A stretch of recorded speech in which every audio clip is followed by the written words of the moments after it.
Ladies and gentlemen, during the next 30 minutes you will hear Bing Crosby, Frank Lovejoy, Agnes Moorehead, and Walter Huston as WNBC brings you transcribed a special Memorial Day edition of Anthology.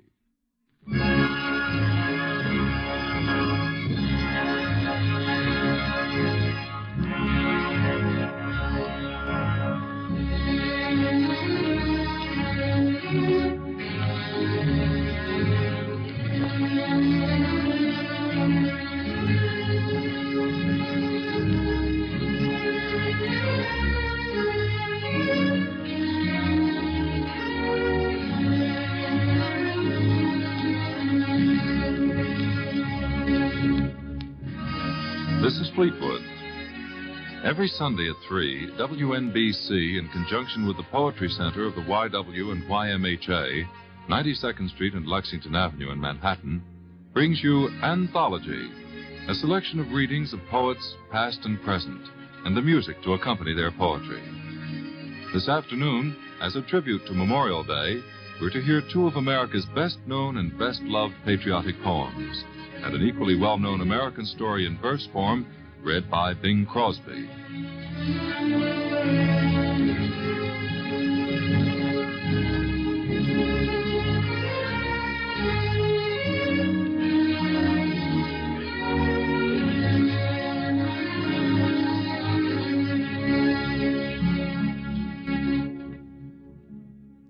On this Memorial Day of 1954, we have poetry spanning our nation's history from the earliest times to the present day, from verses in dedication to our earliest settlers, to a story in verse which can very well serve as a symbol of that precious freedom for which so many American men and women have fought and died down through the long centuries. We begin with a poem of the birth of our country. Here is the distinguished American actress, Miss Agnes Moorehead, in a dramatic reading of The Landing of the Pilgrim Fathers.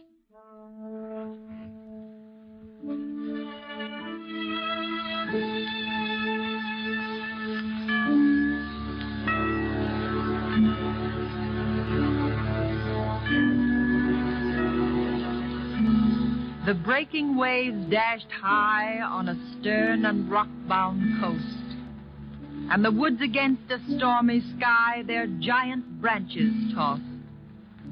And the heavy night hung dark the hills and waters o'er, when a band of exiles moored their bark on a wild New England shore. Not as the conqueror comes, they the true-hearted came, not with the roll of stirring drums and the trumpets that sing of fame, not as the flying come, in silence and in fear. They shook the depths of the desert's gloom with their hymns of lofty cheer. Amidst the storm they sang, and the stars heard, and the sea, and the sounding isles of the dim woods rang to the anthem of the free. The ocean eagle soared from his nest by the white waves' foam, and the rocking pines of the forest roared.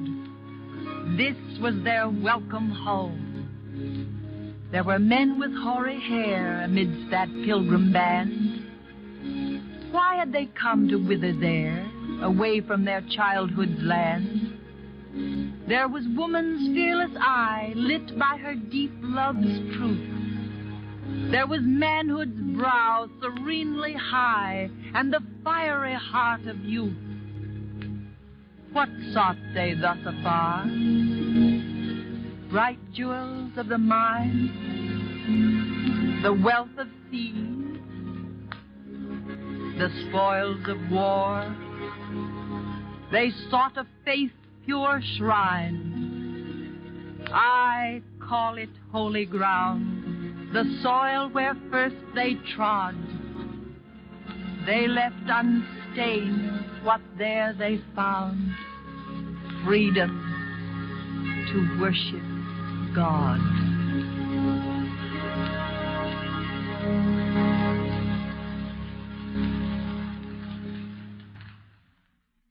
In the 1700s, we fought and won our liberty. And then, within another century, America was to go to war not once but twice again, and to our great shame, won a war between the states in which citizen fought citizen. In the North, in the South, divided loyalties, divided homes, names like Harper's Ferry, Shiloh, Bull Run, and in the White House, a tall, gaunt, unhappy man named Abraham Lincoln. The late Walter Huston brings us a poem of the Civil War, a poem of intense sadness written by Walt Whitman upon the assassination of President Lincoln. The special musical accompaniment was written by Victor Young. Walter Huston reads, "O Captain, My Captain."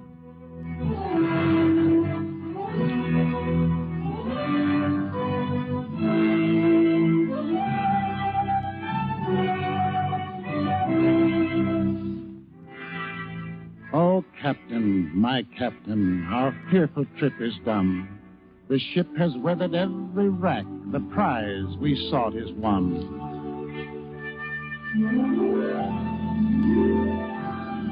The port is near, the bells I hear, the people all exulting, while follow eyes the steady keel, the vessel grim and daring.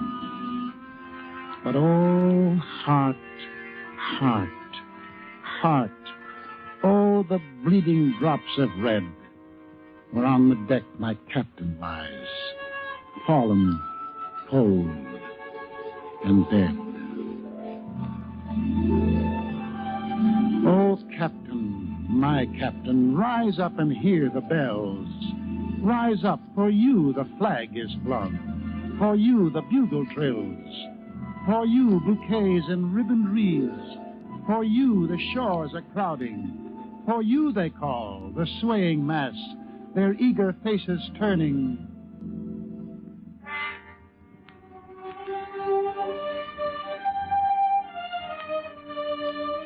Here, Captain, dear father, the arm beneath your head. Is it some dream that on the deck you've fallen cold and dead?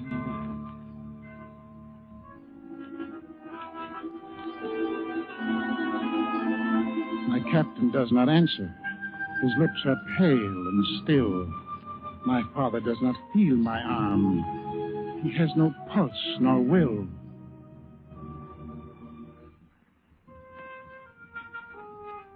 The ship is anchored safe and sound, its voyage closed and done. From fearful trip the victor ship comes in with object won.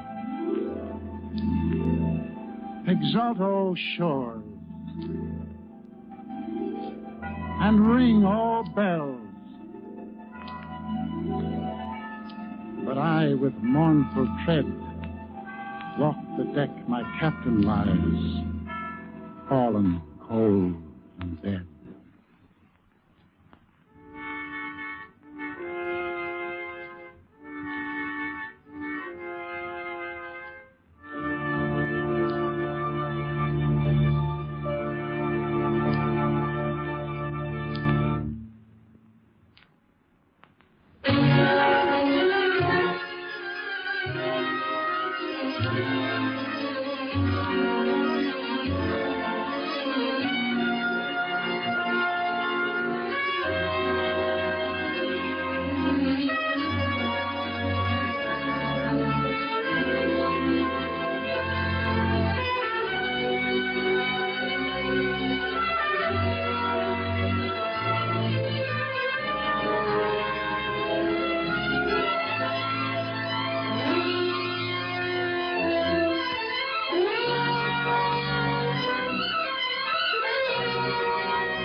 For the major portion of this special Memorial Day program, we're to listen to The Man Without a Country, a poetic narrative by Gene Holloway, based on Edward Everett Hale's immortal story, and narrated by Bing Crosby, with Frank Lovejoy as Philip Nolan.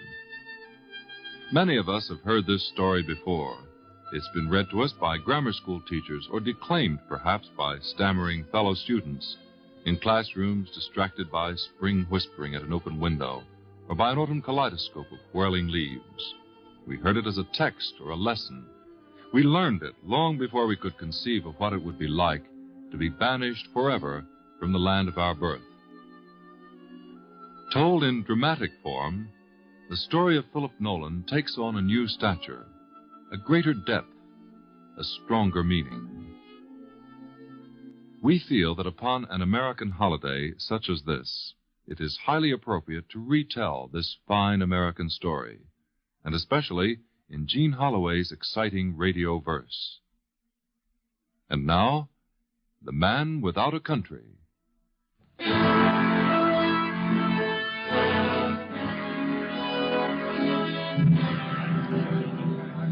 Order in the court! Order in the court! The attorney for the state will kindly continue. Mr. Nolan, is it not true that you are part of a conspiracy to destroy the government of the United States? No, that is not true. That is not true, I tell you. Do you dare to deny your friendship with Aaron Burr? No, I don't deny that.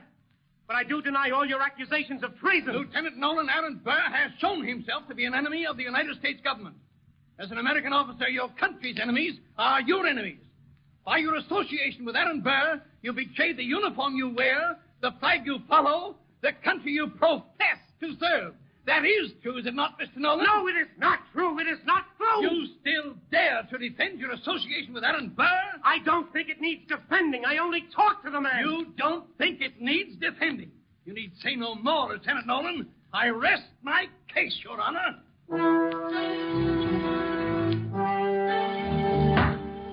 Philip Nolan, rise and face the court. Philip Nolan, is there anything you wish to say to show that you have always been faithful to the United States? The United States? Damn the United States! I wish I may never hear of the United States again! Who was that man? Who would dare utter such treason? Let me tell you a story, America, about you and your growing. Not a story of a national hero, but of Philip Nolan, who severed a bond before he knew its value. Listen to the story of the man without a country. Think back. Way back to the 1800s. Remember? You were still an adolescent then. You were proud of being a nation of 17 states. And you were beginning to speak grandly of adding Michigan, Indiana, and Mississippi, and becoming 20. Zealous old Tom Jefferson was in the White House. Down in the South was a man named Aaron Burr and a man named Philip Nolan. They say now, now that history has sifted the facts and weighed the evidence, they say Philip Nolan was as fine an officer as any in the Western Division. Oh, he was a little more hot-headed than some, a little swifter to anger than others, a little too quick sometimes about getting his 2 cents of opinion in, but he was not alone in this. There were many dashing young gallants like him, as ready to die for a kiss as a flag.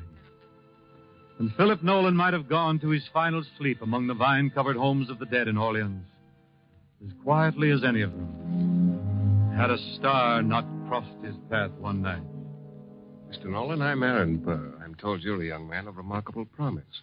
I should like to talk to you about your future. Why, thank you, sir. I hardly know what to say. Thank you very much. A star comes that way sometimes. Sudden, blinding, dazzling. Aaron Burr came as a disguised conqueror.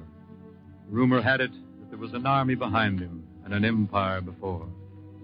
But that first day in Orleans, though Philip Nolan wasn't to know it for a long time yet, he became the man without a country. It was only a step from Aaron Burr's side to a trial for treason. The United States versus Philip Nolan. He was bewildered, deeply hurt, embittered. Above all else, he was young. An older man would have checked his anger. A traitor would have been wise enough to hide his feelings, but Philip Nolan was neither a wise man nor a traitor. A moment's silence, and then those words that were to echo forever through his life. I wish I may never hear of the United States again. I wish I may never hear of the United States again. I wish I may never hear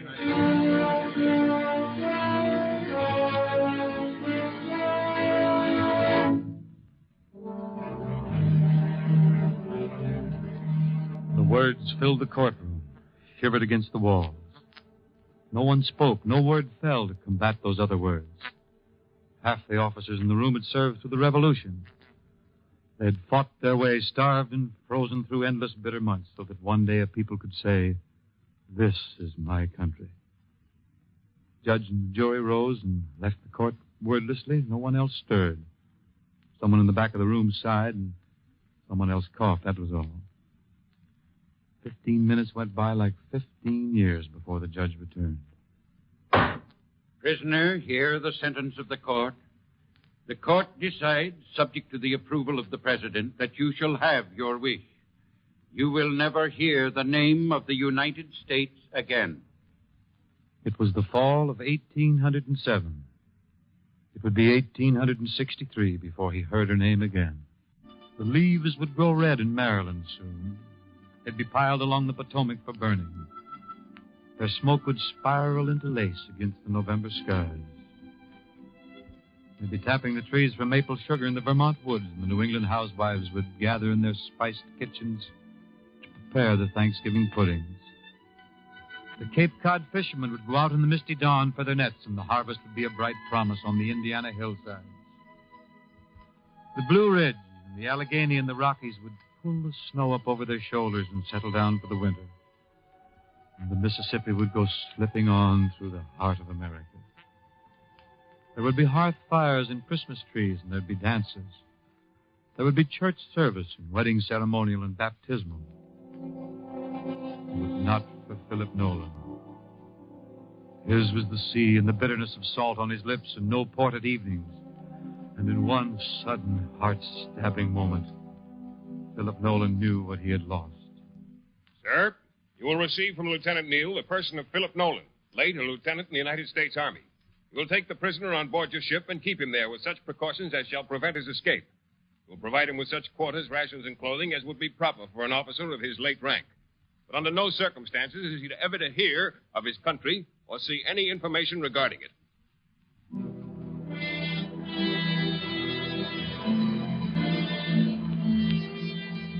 So Philip Nolan walked the decks of the Seven Seas, and he thought about America. But he never asked about her. He talked to his shipmates about the weather, about the sea, about all things but home. In foreign ports where he was rarely permitted to go ashore, he filled his days with reading. But in the books and in the papers given him, there was no mention of America. For him, she was only a dream that had ceased existing. He was a ghost among his companions, drifting from port to port, listening to a word that filled his heart, that reached him in the wind, that sighed from the rigging.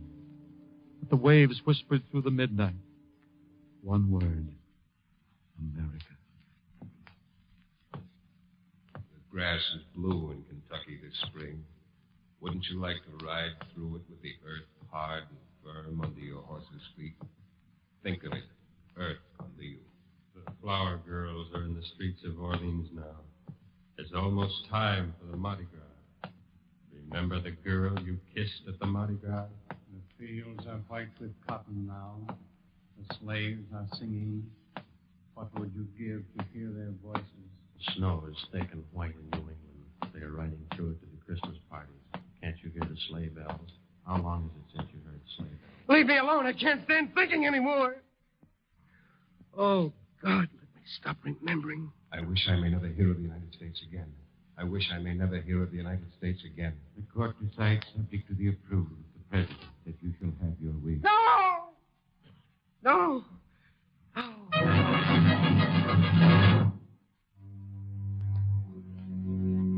The men were kind enough. On Sunday afternoons when they sat on deck, smoking and chatting, they invited Nolan to join them. He had a pleasant voice. Sometimes they asked him to read to them. One day the reading sessions came to an abrupt end. Here, Nolan, let's have something out of this. The Lay of the Last Minstrel. Walter Scott, eh? Yeah, it's a new book the captain sent down. He says there's some nice stuff in it. Well, let's have a look at it. Breathes there the man with soul so dead, who never to himself hath said, "This is my own, my native land." Whose heart hath ne'er within him burned, as home his footsteps he hath turned from wandering on a foreign strand. If such there breathe, someone else finish it. I'm something to attend to. Philip Nolan could never find peace. Ships docked, set sail, men went home on leave. He watched in wordless agony. He thought of candlelight on warm, gracious tables, of gardens where a man could crumble the rich soil in his fingers, of linens whipping on the clotheslines and the friendly smells of kitchens. He thought of moonlight on hair that was soft as silk to the touch, of eyes liquid in the starlight, of lips velvet smooth and ripe for kissing. He thought of arms opened wide to gather in the returning sailor and one special voice that would say, "Welcome home." He thought of perfume and music and the rustle of silk. He was young. There was a fierce hunger in him. Then one night in the Mediterranean, some ladies were invited aboard for a ship's ball.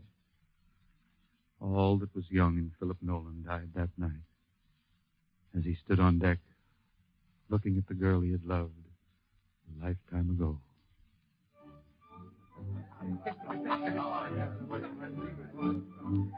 Anne Emery. Why, Philip Nolan. This is a surprise. You're looking splendid, Philip. The sea evidently agrees with you. I'd forgotten how lovely you are. You must have forgotten many things.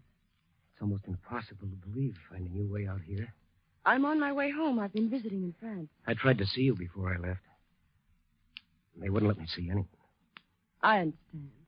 I was very busy at the time anyhow. I was married soon after you left. Married? Yes, of course. Hadn't you heard? I have a little boy now. A little boy? You must be very happy. I am, Philip.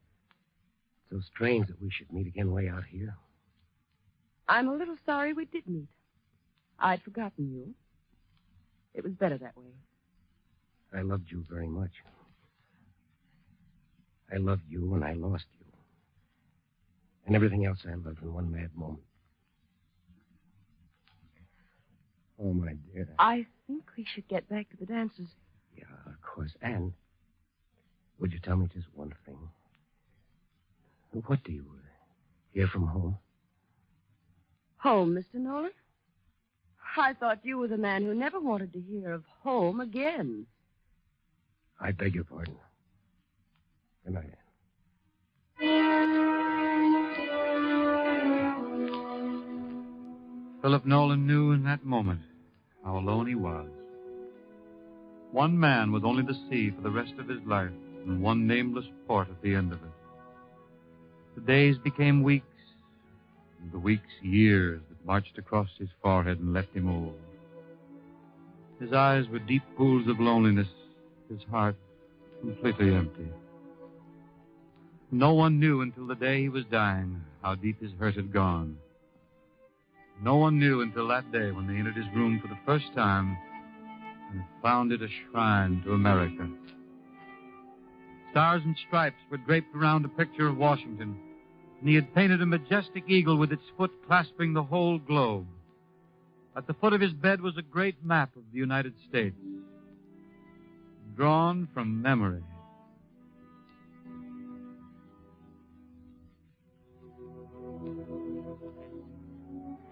Here, Captain. You see, I have a country. Yes, I see, Nolan. How do you feel? Is there anything I can do for you? Captain, I'm dying. I'll never see my country again. But there's not a man on this ship or in all the United States that loves her as I do. Would you tell me about America? Tell you about America? How can I begin to tell you about America? He had left America in 1807. It was 1863. War had come and gone in 1812, and Francis Scott Key had sat on a British battleship and written the national anthem. Jackson had taken the Florida Territory. A new flag had been raised in Washington with 13 alternate stripes and 20 stars. 9 presidents had been in the White House. The Monroe Doctrine had been born, the cornerstone of American foreign policy. The continents of the Western Hemisphere are henceforth not to be considered as subjects for future colonization by any of the European powers. The United States had begun to gather themselves into a nation. It is not the states, but the people of the nation who have made the Union. It is, sir, the people's Constitution, the people's government, made for the people, answerable to the people. Tell him about America. Tell him about Peter Cooper's steam locomotive, the Tom Thumb, drawing its first train of cars over 23 miles of the B&O Railroad. Tell him about America. Andrew Jackson had moved the Indians west of the Mississippi. Arkansas, Michigan, Wisconsin, Iowa had joined the nation. The Battle of the Alamo had been fought in Texas and gold discovered in California. The new nation had spanned 2 oceans, and in the White House was the president whose words were the voice of the new nation. Of devotion, that we here highly resolve that these dead shall not have died in vain, that this nation under God shall have a new birth of freedom, and that the government of the people, by the people, for the people, shall not perish from the earth. Tell him about America, the power, the color, the strength, the beauty, the tears, the triumphs. Tell him so that he knows the glory he thrust aside. She's a great nation, Captain. A great nation. Yes, Nolan, a great nation. Nolan. Nolan. And so his last thought was of his country. Before they lowered him into the sea, they draped the flag of the United States over his coffin. How proud that would have made him. The captain intoned the last rites. The bugler played taps. And the ceremony was over. Men, we found this paper in Nolan's things. Bury me in the sea. It has been my home, and I love it. But will someone not set up a stone for my memory at Fort Adams or at Orleans, so that my disgrace will not follow me through eternity? Say on it, in memory of Philip Nolan, lieutenant in the Army of the United States. He loved his country as no other man has ever loved her, but no man deserved less at her hands. We will do as he wished. And so, although the sea claimed him, his soul would know the feeling of land again. The flowers would be near him, and the trees and the earth of America. He would know the seasons and the pulsing life of the nation. There would be a flag over him and the knowledge of belonging. And thus, the man without a country came home to America.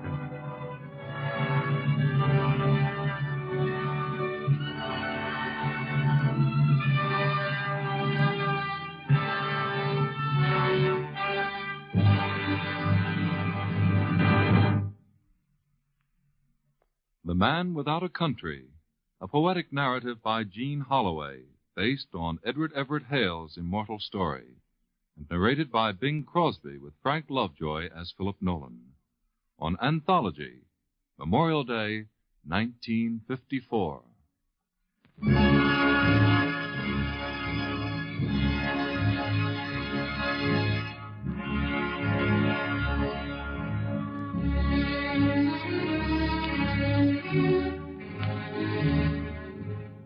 And so, Anthology number 13, transcribed and dated Sunday, May 30th.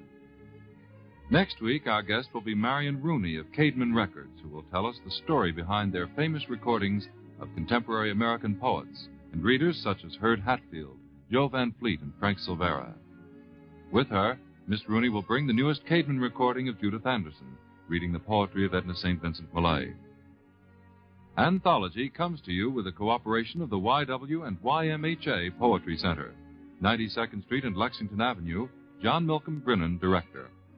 The program is produced by Steve White, written and directed by Draper Lewis.